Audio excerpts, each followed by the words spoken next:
This is my second year to go on this mission trip. And I've been to a mission trip before to New Orleans. And like they've said this whole time, these people that we meet up with, this sister church of ours, the pastor, the families, they're so loving and amazing, and they definitely build us up, and it's extremely different. And you'll definitely need to come. But I want to share one story with y'all.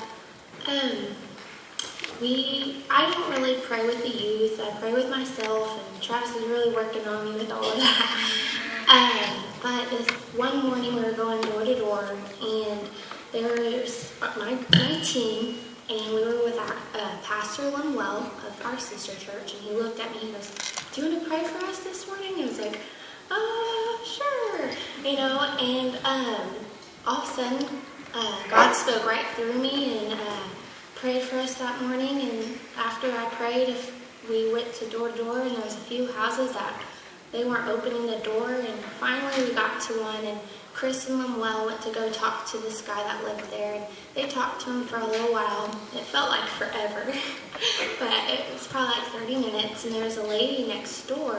She wasn't from there. She didn't live there. She was just trying to knock and get in and see her friends. And she didn't know who we were. She was kind of nervous. And she was banging on the window, calling out their names, banging on the door. She wouldn't give any eye contact. And I was just sitting there praying for her. And all of a sudden, she turned around and kind of looked at me. And I feel like God opened that opportunity for all of us. And I laughed. And I was like, "Are they sleeping?" And she giggled. And she's like, "Yeah, can I use your phone?" And so I went over there and I was talking with her, and she was just really loving and vibrant, and she went back to wait and see if they'll open the door. And after that, Chris and Lemuel started walking towards me to go to the next house. We were skipping that house because obviously nobody was home.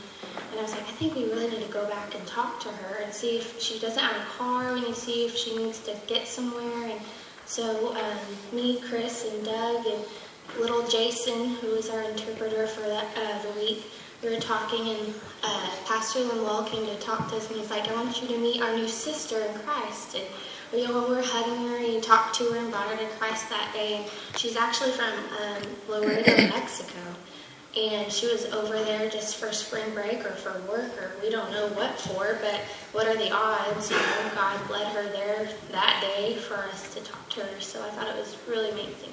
So next year, I'm excited, and hopefully I'll be the next one to talk, and help lead them to Christ. So thank you for this opportunity.